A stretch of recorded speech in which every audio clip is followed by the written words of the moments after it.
Hello বন্ধুরা, সবাইকে good morning. সবাই কেমন আছো? আশা করছি সবাই খুব ভালো আছো আর সুস্থ আছো। তোমাদের আশীর্বাদ ও ভালোবাসায়, আমার মহাদেবের আশীর্বাদে আমরাও না বেশ ভালো আছি। আমি টুম্পা চলে এসেছি তোমাদের জন্য আবারও একটা নতুন ভিডিও নিয়ে।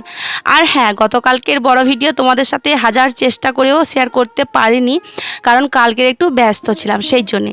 তো যাই হোক, চলো আজকে ব্লগটা সকাল সকাল শুরু করছি। তো ভিডিওটা কন্টিনিউ করতে থাকো। আশা করছি আজকে ব্লগটা তোমাদের অনেকটাই ভালো লাগবে। সকালে ঘুম থেকে ওঠে না, সত্যি কথা বলতে যেন কাজ করার এনার্জিটাই আসে না। কারণ ওই যে রাতে ঘুমাতে যেতে তো 12টা 12:30 মতো বেজেই যায়। আর এখন তো রাতটা অনেকটাই ছোট হয়ে গেছে। শীতের রাত কিন্তু প্রচুর বড় হয়, তাই না? আর এখন গরম সিজন পড়ে গেছে, তো সেই জন্য কিন্তু রাতটা অনেকটাই ছোট হয়ে গেছে। আর ওই জন্য ঘুমটাও ভাঙতেও না অনেকটা একটু লেট হয়ে গেছে। আজকে 6টার সময় ঘুম থেকে উঠেছি, জানো। 5:30টায় ঘুম থেকে উঠলে পরে অনেকগুলো কাজ এগিয়ে যায়। যাই হোক, চলো এদিকে উঠোনটা ঝাড় দিয়ে নিচ্ছি। রোদ্দুরও উঠে পড়েছে আজকে, দেখো। রোদ্দুর উঠলে পরে না উঠোন ঝাড় দিতে নেই, তবে আমাদের উঠানে কিন্তু খুব একটা রোদ্দুর পড়েনি, সেই জন্য আমি এত পাতা টাতা পড়েছে, তো ওই জন্য একটু ঝাড় দিয়ে দিলাম। আর ঘরের মধ্যে ঘর ঝাড় দেওয়া আমার হয়ে গেছে, রান্নাঘরটাও ক্লিন করে নিয়েছি।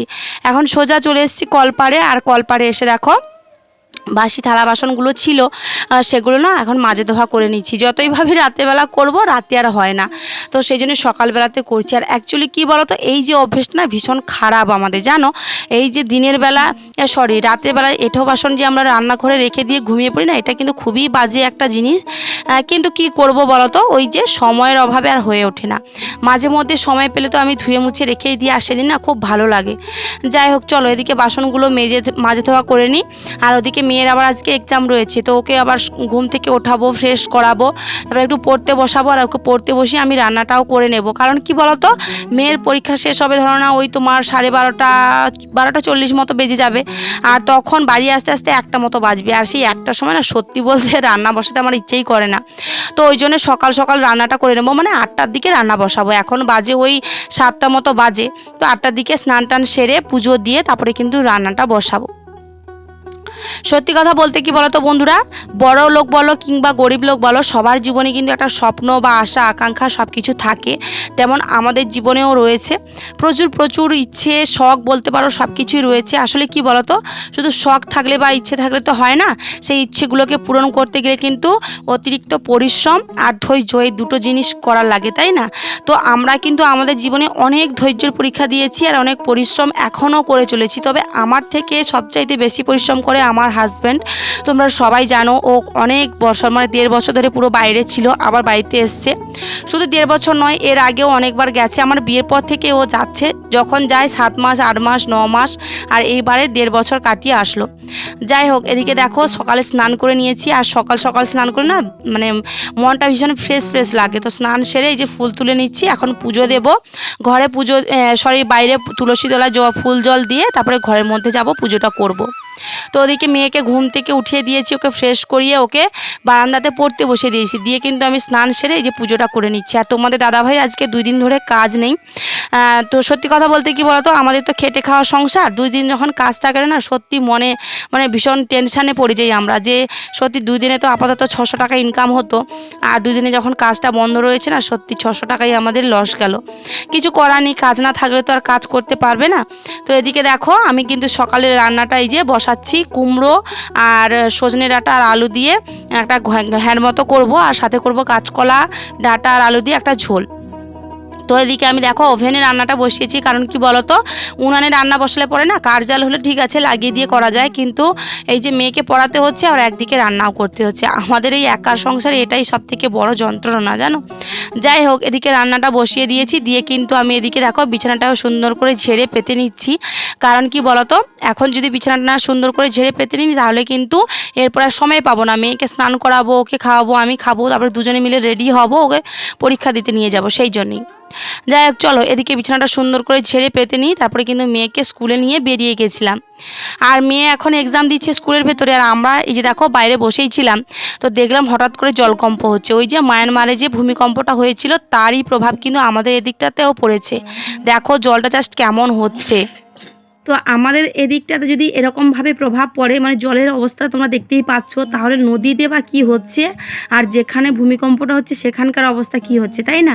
যদিও আমি খবর দেখিনি, তবে আমার বাবার বাড়িতে দেখেছিল, বাবারা বলছে যে অনেক ক্ষয়ক্ষতি হয়ে গেছে মায়ানমারে। সত্যি কথা বলতে এইসব ভূমিকম্প, জলকম্প এগুলো দেখলে না ভীষণ ভয় করে। তো একদিন এরকমভাবে মানুষের কিন্তু ধ্বংসলীলা শুরু হবে, তাই না? তো এদিকে দেখো মেয়ের এক্সাম শেষ হয়ে গেছে, এখন যা রোদ্দুর উঠেছে কি বলবো বন্ধুরা। মেয়েকে একটা ছাতা দিয়েছি, আমি একটা ছাতা নিয়েছি, দুজনে দুটো ছাতা নিয়ে যাচ্ছি, কারণ এই রোদ্দুরে না সত্যি কথা বলতে ছাতা না হলে হয় না। তো চলো এখন মেয়েকে নিয়ে বাড়ি যাই, গিয়ে ফ্রেশ হবো, তারপরে রান্না তো করে রেখে দিয়ে এসেছি। তোমাদের দাদাভাই বাড়িতে রয়েছে, বাড়িতে আবার মিস্ত্রিও এসছে, সেই ভিডিওটা ক্যাপচার করা হয়নি। মিস্ত্রি বাড়িতে এসছে মানে কি বলো তো, ওই যে আমাদের যে ফ্রিজটা কেনা হয়েছিল সেই ফ্রিজটাকে বসানো হবে, এতদিন বসানোই হয়নি, একেবারে সেই খামের মধ্যেই মোড়ক করে ছিল। আর বাড়িতে এসে সেই জন্য মিস্ত্রি এসেছিলো, তবে মিস্ত্রি দাদা চলে গেছে, কিছুক্ষণের কাজ ছিল সেটা করে দিয়ে চলে গেছে, ফ্রিজটা লাগিয়ে দিয়ে। আর তোমার দাদাভাই এই যে গেছিলো একটু বাজারে, মানে মার্কেটে গেছিলো, মার্কেট থেকে দুটো তরমুজ এনেছে। একটা তরমুজ আমার শ্বশুরবাড়িতে দিয়ে এসছে মামাম সোনা ওর দাদুভাইকে, আর একটা এই যে আমরা বাড়িতে কেটে খাচ্ছি অর্ধেকটা, আর অর্ধেক তরমুজ হচ্ছে ফ্রিজের মধ্যে রেখে দেবো, সেটা একজনে আসার অপেক্ষায় থাকবে তরমুজটা। যাই হোক, কে আসবে না আসবে সব তোমরা এই ব্লগের মধ্যেই দেখতে পাবে। চলো তরমুজটা কেটে নিয়েছি, তবে তরমুজটা কিন্তু খুব সুন্দর মিষ্টিও ছিল, একটু সাদা সাদা ছিল বাট মিষ্টি ছিল। আর এদিকে দেখো এই যে তোমার দাদাভাই গতকালকে মানে হাট থেকে পেঁয়াজ আলু এগুলো এনেছিল, তো আমার এগুলো ঝুড়িতে রাখার সময় হয়ে উঠছিল না, সেই জন্য আজকের এই যে রেখে দিচ্ছি। তবে খাওয়া দাওয়ার পরে আমরা সবাই একটু রেস্ট করছিলাম, করার পরেই কিন্তু এই যে বিকেলবেলা এখন ওই 4:30 মতো বাজে, তখনই এগুলো তুলে রাখছি। তো বন্ধুরা সত্যি কথা বলতে কি বলতো, মানুষের জীবনে যতই ইচ্ছে আশা আকাঙ্ক্ষা থাকুক না কেন, সেই ইচ্ছেগুলোকে পূরণ করতে হলে কিন্তু অতিরিক্ত ধৈর্য আর পরিশ্রম দুটোই করা লাগে, তাই না? তবে আমাদের জীবনে আমরা প্রচুর ধৈর্য ধরেছি, প্রচুর পরিশ্রমও এখনও করে চলেছি, সেই জন্য কিন্তু ঈশ্বর আমাদের ছোট ছোট মানে দেরি হলেও আমাদের ছোট ছোট স্বপ্নগুলো একটু একটু করে পূরণ হচ্ছে। তো কী স্বপ্ন পূরণ হচ্ছে সেটা তোমাদের দেখাবো। তার আগে দেখো এই যে এখন বাজে রাত্রির ওই 7:30 8টা মতো, আমার বাবা এসছে, আর আমার প্রতিবেশী বাপের বাড়ির প্রতিবেশী হচ্ছে কাকিমার ছেলে, মানে ভাই এসছে। তো এই ভাইদের সাথে না আমাদের সেই জন্ম থেকে বলতে পারো এদের সাথে আমাদের সম্পর্ক। তো সেই ভাই এসছে, আর ওই যে বলেছিলাম অর্ধেক তরমুজটা কেটে রেখেছি, এদের জন্যই রেখেছিলাম, তো বাবা আর ভাই আসাতে ওদেরকে কেটে দিলাম। আর সত্যি কথা বলতে এই ভাইকে দেখে না আমার নিজের দুই ভাইয়ের কথা ভীষণ মনে পড়ছে, ওদের সাথে কত দিন দেখা হয় না, 5-6 মাস হলো ওরা চলে গেছে কাজে, তোমরা তো জানো, যারা আমার পুরনো বন্ধুরা রয়েছে তোমরা জানো আমার ভাইরা কাজে গেছে। তো বাবা আর ভাই এই যে তরমুজ খেয়ে নিল, আর আমরাও একটু একটু করে খেলাম। খাওয়ার পরে ওদিকে তোমাদের দাদা ভাই আর আমার বাবা দুজনে মিলে একটু মানে কথা আলোচনা করছে, আমাদের যে বারান্দার যে বাঁশের বেড়াচাটি দেওয়া রয়েছে এগুলো না নষ্ট হয়ে যাচ্ছে, এগুলোকে হচ্ছে তোমার টিন দেওয়া হবে, সেই কথাই আলোচনা হচ্ছিল। যাই হোক, এদিকে দেখো তোমাদের ফ্রিজটা দেখাই। ফ্রিজটা তো এতদিন দেখানোই হচ্ছিল না, আমি বলেছিলাম তোমাদের একটা ব্লগে শেয়ার করব, সেই জন্য আজকেরই দেখাচ্ছি। আর ফ্রিজটা কেমন হয়েছে অবশ্যই জানিও, হ্যাঁ। আর ফ্রিজটা তো আমার ভীষণ পছন্দের, তবে আমরা গ্লাস ফ্রিজ নেব বলেছিলাম, তো দোকানদার বললো এই ফ্রিজগুলো নিও না, কারণ তোমাদের বাড়িতে ছোট বাচ্চা রয়েছে, ভারী কিছু দিয়ে যদি মেরে দেয় গ্লাসের ওপরে তাহলে কিন্তু গ্লাসটা ফেটে গেলে ওটাকে আবার চেঞ্জ করতে 4,000 4,500 টাকা খরচ। তো ওই জন্য আমরা নর্মাল গ্লাস নিয়েছি আর কি, নর্মাল ফ্রিজ নিয়েছি। আর দেখতেই পাচ্ছ ফ্রিজের মধ্যে একেবারেই ফাঁকা, তো আস্তে আস্তে ভরবো। এদিকে একটু পান রেখেছি আর 2 বোতল জল রেখেছি, আর কিছুই নেই এর মধ্যে তেমন একটা, তো আস্তে আস্তে সব কিছু ভরবো। তো যাই হোক বন্ধুরা, ফ্রিজটা কেমন হয়েছে অবশ্যই জানিও। আর সত্যি কথা বলতে তোমাদের একটা কথা বলি, তোমাদের ছোট ছোট স্বপ্ন বা ইচ্ছেগুলো যদি পূরণ করতে হয় অবশ্যই ধৈর্য ধরে থাকো আর খুব খুব পরিশ্রম করো, তাহলে কিন্তু তোমাদের ছোট ছোট স্বপ্নগুলো ঈশ্বর একদিন ঠিক পূরণ করবে। সত্যি কথা বলতে এই ইচ্ছাটা আমার অনেক দিন ধরে ছিল, আমার আর আমার মেয়ের। তো এই ইচ্ছাটা শুধুমাত্র তোমাদের দাদাভাই অতিরিক্ত পরিশ্রম করেই আমাদের স্বপ্নটা পূরণ করেছে, না হলে কিন্তু কখনোই আমাদের এই ইচ্ছে বা স্বপ্নটা পূরণ হতো না। তার জন্যে বরমশাইকে অনেক অনেক ভালোবাসা।